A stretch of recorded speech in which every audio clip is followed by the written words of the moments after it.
ओम नमस्ते, राम राम, प्रणाम।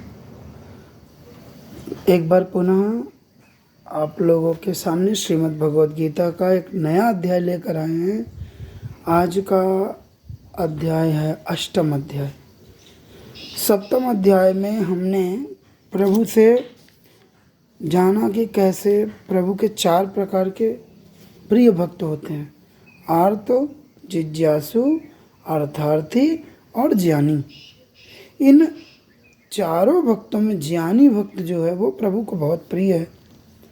वो प्रिय इसलिए है क्योंकि जो ज्ञानी भक्त होता है वो प्रभु को तत्व से जानने का प्रयास करता है।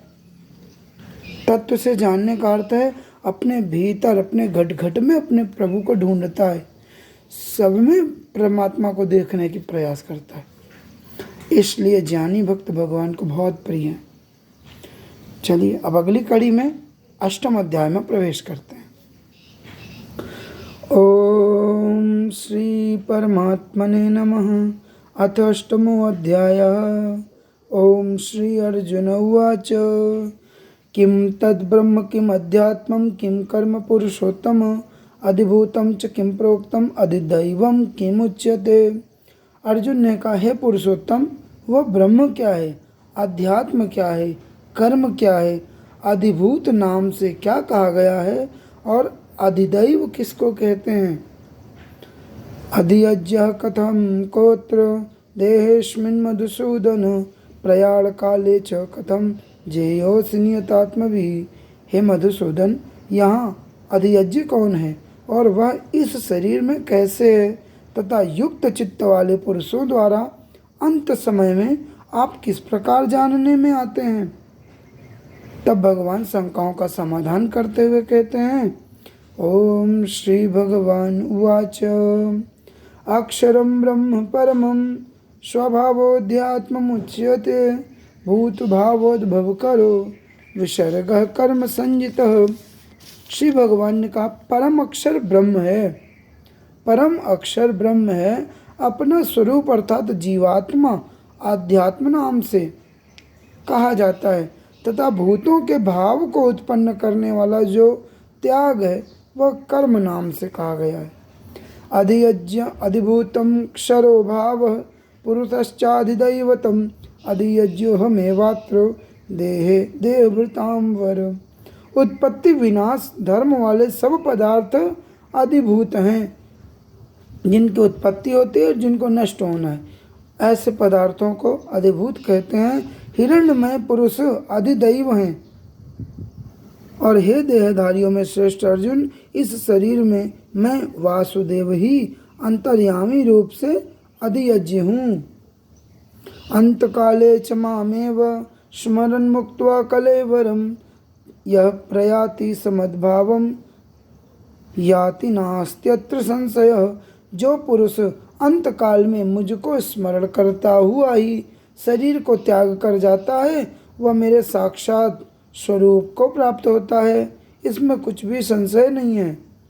यम यम वापि स्मरन् भावम त्यजत्यन्ते कलेवरम तम तमेवैति कौन्तेय सदा तद्भाव भावितः। हे कुंती पुत्र अर्जुन, यह मनुष्य अंतकाल में जिस जिस भी भाव को स्मरण करता हुआ देह का त्याग करता है उसको वही प्राप्त होता है, क्योंकि वह सदा उसी भाव से भावित रहता है। तस्मात् सर्वेषु कालेषु मामनुस्मरयुध्य च मय्यर्पित मनोबुद्धिर् मामे वैश्यस्य संशयम्। इसलिए हे अर्जुन, तो सब समय में निरंतर मेरा स्मरण कर और युद्ध भी कर। यहाँ पर युद्ध तो अर्जुन को प्रेरणा दे रहे कि तुम युद्ध करो, तुम्हारा कर्म युद्ध है। परंतु हम मनुष्यों के लिए क्या संदेश है कि तुम नित्य प्रतिपल मेरा स्मरण भी करते रहो और कर्तव्य कर्मों को भी करते रहो। वहाँ पर अर्जुन का कर्तव्य कर्म युद्ध है, हमारा कर्तव्य कर्म अपने निजी कार्य हैं, सामाजिक कार्य हैं, राष्ट्रीय कार्य हैं। जो कुछ भी परमात्मा ने आपको जिम्मेदारी सौंपी है उसका पालन करना, युद्ध करना है, या अपने मनोविकारों से युद्ध करना भी संकेत हो सकता है। तस्मात् सर्वेषु कालेषु मामनुस्मरयुध्य च मयि अर्पित मनोबुद्धिर्मा में वैश्यस्य संशयम। इसलिए तू हर समय मेरा स्मरण कर और युद्ध कर। इस प्रकार मुझ में अर्पण किए हुए मन बुद्धि से युक्त होकर तो निःसंदेह मुझको ही प्राप्त होगा, है ना। अभ्यास योग युक्तेन चेतसा नान्यगामिना परमं पुरुषम दिव्यम याति पार्थानुचिंतयन्। हे पार्थ, यह नियम है कि परमेश्वर के ध्यान के अभ्यास रूप योग से युक्त दूसरी ओर न जाने वाले चित्त से निरंतर चिंतन करता हुआ मनुष्य परम प्रकाश रूप दिव्य पुरुष को अर्थात परमेश्वर को ही प्राप्त होगा। जिसका प्रतिपल भाव करोगे उसकी प्राप्ति होगी, ऐसा प्रभु का साक्षात कथन है। कविं पुराणम अनुशासितारम अड़ोरणीयां समनुस्मरेद्य सर्वस्य धातारम चिन्त्य रूपम आदित्य वर्णम तमसः परस्तात्। जो पुरुष सर्वज्ञ अनादि सबके नियंता सूक्ष्म से भी अति सूक्ष्म तब सबके धारण पोषण करने वाले अचिंत्य स्वरूप सूर्य के सदृश नित्य चेतन प्रकाश रूप और अविद्या से अति परे शुद्ध सच्चिदानंद घन परमेश्वर का स्मरण करता है। प्रयाण काले मनसा चलेन भक्त्या युक्तो योग बलेन चैव भ्रुवोर्मध्ये प्राणमावेश सम्यक शतम परम पुरुषम उपैति दिव्यम। वह भक्ति युक्त पुरुष अंत काल में भी योग बल से भ्रिकुटी के मध्य में प्राण को अच्छी तरह स्थापित करके फिर निश्चल मन से स्मरण करता हुआ उस दिव्य रूप परम पुरुष परमात्मा को प्राप्त होता है।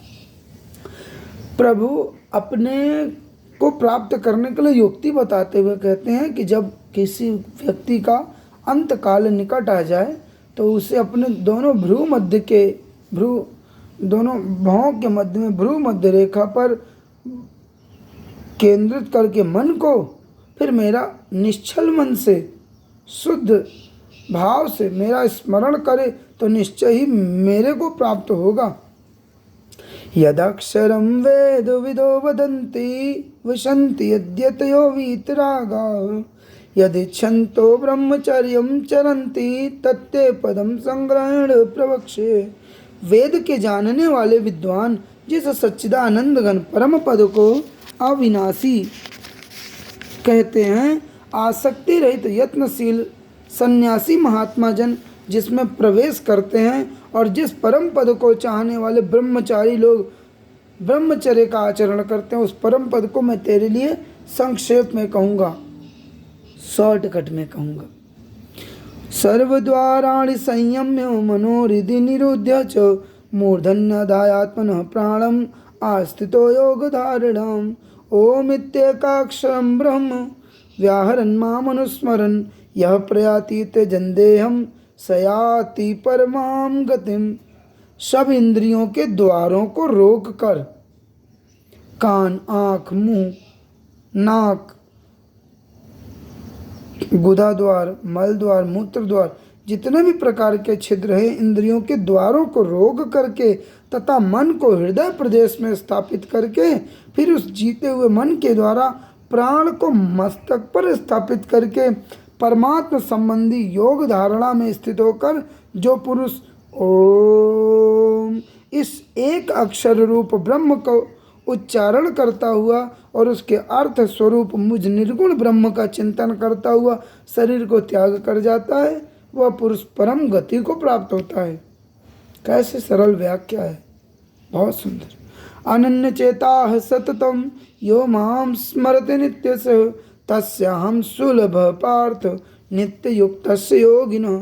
हे अर्जुन, जो पुरुष मुझ में अनन्य चित्त होकर सदा निरंतर मुझ पुरुषोत्तम को स्मरण करता है, उस नित्य निरंतर मुझ में युक्त हुए योगी के लिए मैं सुलभ हूँ, अर्थात उसे सहज ही प्राप्त हो जाता हूँ।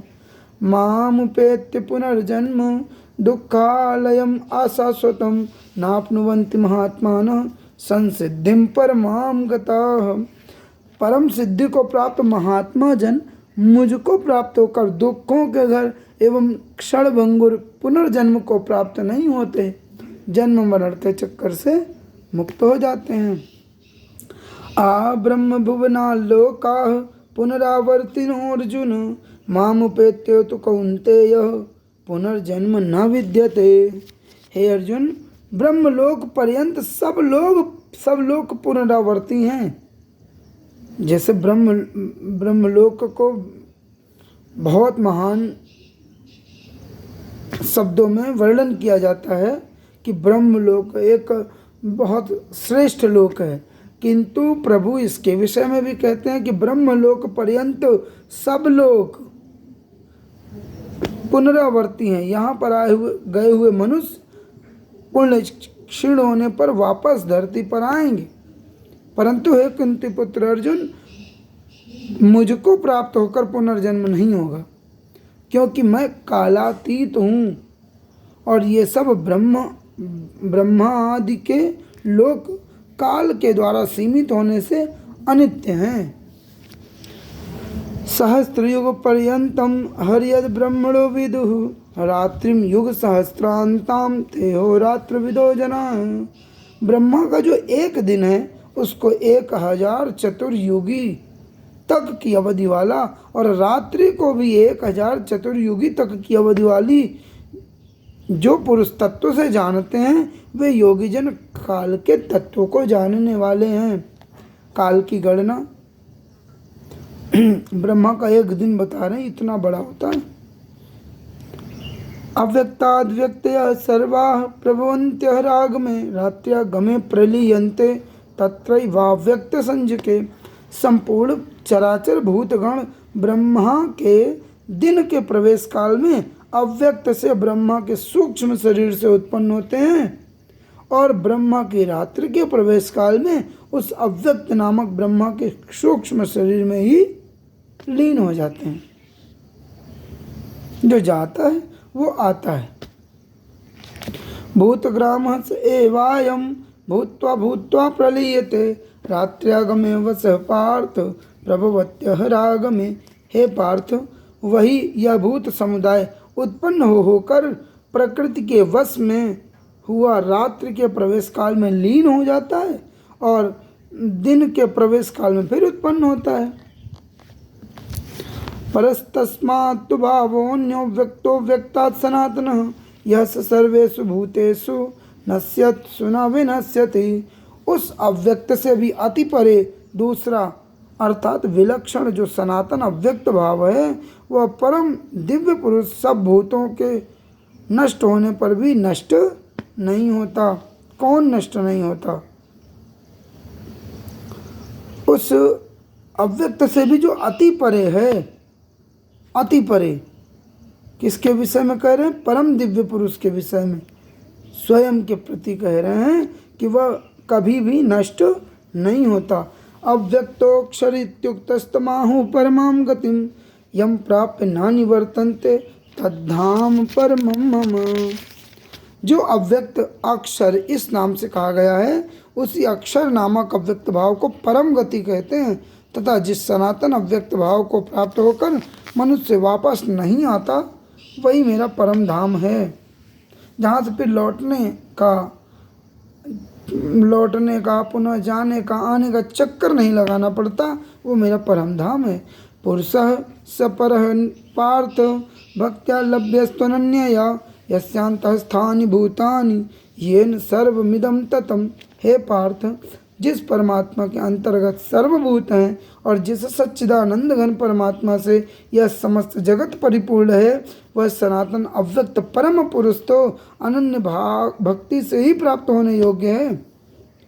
यत्र काले तो नावृत्तिम आवृत्तिम चैव योगिनः प्रयाता यान्ति तम कालम वक्ष्यामि भरतर्षभ। हे अर्जुन, जिस काल में शरीर त्याग कर गए हुए योगी जन तो वापस न लौटने वाली गति को और जिस काल में गए हुए वापस लौटने वाली गति को ही प्राप्त होते हैं उस काल को अर्थात दोनों मार्गों को मैं कहूँगा। अब प्रभु अर्जुन के सामने दोनों प्रकार के रास्तों का उद्घाटन करेंगे। प्रभु कहते हैं एक रास्ता वो है जहाँ पर वापस यहाँ से जाने के बाद वापस लौटना नहीं पड़ता, और एक है जिसमें चले गए तो वापस आना ही आना है। पुण्य क्षीण होंगे, आपको वापस बुला लिया जाएगा। अग्निर्ज्योतिरः शुक्लः षण्मासा उत्तरायणम तत्र प्रयाता गच्छन्ति ब्रह्म ब्रह्मविदो जनाः।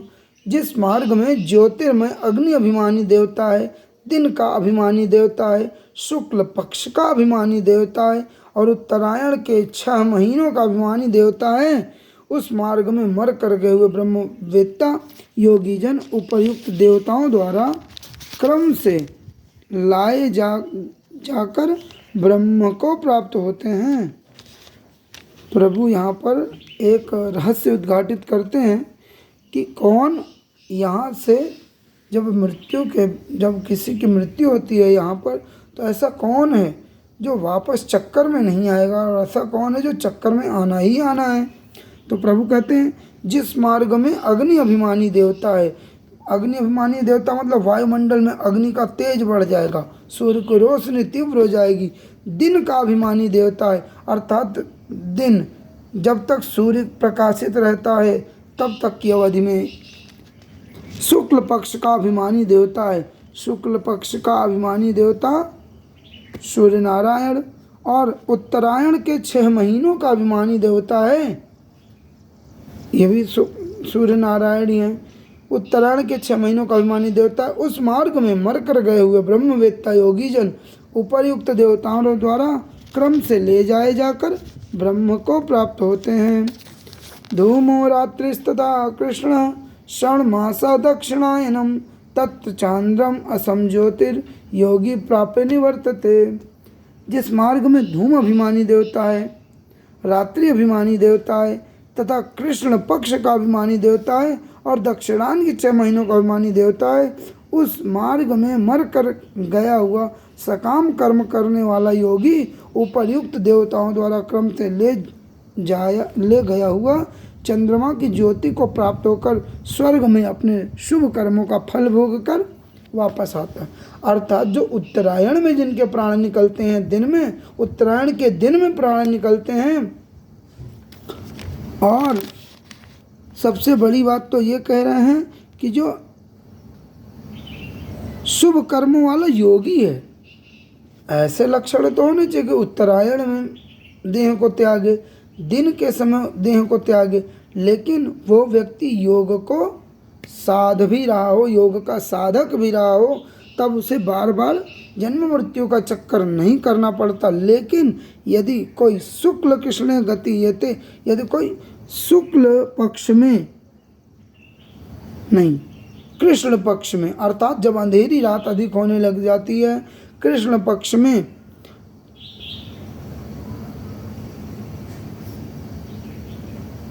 रात्रि के समय और जब दक्षिणायन लग जाता है, सूर्य भगवान दक्षिणायन को चले जाते हैं, यदि किसी की मृत्यु तब होती है और वो योग की साधना कर रहा हो तो भी उसको अभी कर्मों के फल को भोगने के लिए इंद्र आदि लोकों में, स्वर्ग आदि लोकों में भ्रमण करना है, अपने पुण्यों को क्षीण होने पर वापस धरती पर चले आना है। शुक्ल कृष्ण गति ये ते जगतः शाश्वते मतः एक यात्यनावृत्तिम अन्य या वर्तते पुनः। क्योंकि जगत में ये 2 प्रकार के शुक्ल और कृष्ण अर्थात देवयान और पितृयान मार्ग सनातन माने गए हैं। इनमें एक के द्वारा गया हुआ जिससे वापस नहीं लौटना पड़ता उस परम गति को प्राप्त होता है, और दूसरे के द्वारा गया हुआ फिर वापस आता है, अर्थात जन्म मृत्यु को प्राप्त होता है। तो शॉर्टकट में हम समझें तो जब ग्रीष्म ऋतु लग जाती है, उत्तरायण देवता होते हैं और उसमें दिन के समय कोई योग साधक, योग की साधना करने वाला व्यक्ति अपनी देह को त्यागता है तो निश्चय रूप से उसे जन्म मरण का चक्कर नहीं काटना पड़ता। और यदि कोई कृष्ण पक्ष में अपने देह को त्याग कर रहा है, रात्रि के समय अपने देह को त्याग कर रहा है और वो योग भी जी रहा है, तो भी उसको मृत्यु के पश्चात स्वर्ग आदि लोकों का भ्रमण करना पड़ेगा और उनके सुखों को भोगने के बाद, उनके पुण्यों के क्षीण होने के बाद पुनः धरती पर आना होगा। नैते श्रुति पार्थ जानन योगी मुह्यति कश्चन तस्मात् सर्वेषु कालेषु योग युक्तो भव अर्जुन। हे पार्थ, इस प्रकार इन दोनों मार्गों को तत्व से जानकर कोई भी योगी मोहित नहीं होगा। इस कारण हे अर्जुन, तू सब काल में समबुद्धि रूप से योग से युक्त हो जा, अर्थात निरंतर मेरी प्राप्ति के लिए साधन करता रहे। ओम वेदेषु यज्ञेषु तपस्सु चैव दानेषु यत्पुण्य फलं प्रदिष्टम् अत्येति तत्सर्वमिदं विदित्वा योगी परम स्थानमुपैति चाद्यम्। योगी पुरुष इस रहस्य को तत्व से जानकर वेदों के पढ़ने में तथा यज्ञ तप और दान आदि के करने में जो पुण्य फल कहा है उन सबको निःसंदेह उल्लंघन कर जाता है और सनातन परम पद को प्राप्त होता है। ओम तत्सदिति श्रीमद्भगवद्गीतासु उपनिषत्सु ब्रह्म विद्यायां योग शास्त्रे श्री कृष्णार्जुन संवादे अक्षर ब्रह्म योगो नाम अष्टमोऽध्याय। बोले श्री कृष्णचंद्र भगवान की जय। मर्यादा पुरुषोत्तम सियावर रामचंद्र की जय। गंगा मैया की जय। गीता मैया की जय। गायत्री मैया की जय। जय जय श्री राम, जय जय श्री राम, जय जय श्री राम। हरि ओम तत्सत, हरि ओम तत्सत, हरि ओम तत्सत। तो लो भैया, हमने जाना कि अष्टम अध्याय में प्रभु अपने प्रिय शिष्य भक्त अर्जुन को क्या संदेश देते हैं। वो कहते हैं कि जिसे मेरा परम पद प्राप्त करना है वो सरल तरीका मैं बताता हूँ। तो बताते हुए कहते हैं कि जिसका अंत समय आ गया हो, जिसका अंत समय आ गया हो, वो अपने सब इंद्रियों के द्वारों को रोककर मन को अपने नियंत्रण में करके अपने ध्यान को दोनों आँखों के मध्य बिंदु पर अपने प्राणों को खींचकर फिर परमात्मा के ध्यान में लगा हुआ जो देह का त्याग करता है वह निसंदेह परम गति को प्राप्त कर जाता है। फिर जन्म मृत्यु के चक्कर में उसे फंसना नहीं पड़ता है। तो चलिए आज के लिए बस इतना ही। फिर मिलेंगे अगले अध्याय नवम अध्याय के रूप में। तब तक के लिए सभी से जय श्री कृष्ण, जय श्री राम। ओम नमस्ते, प्रणाम।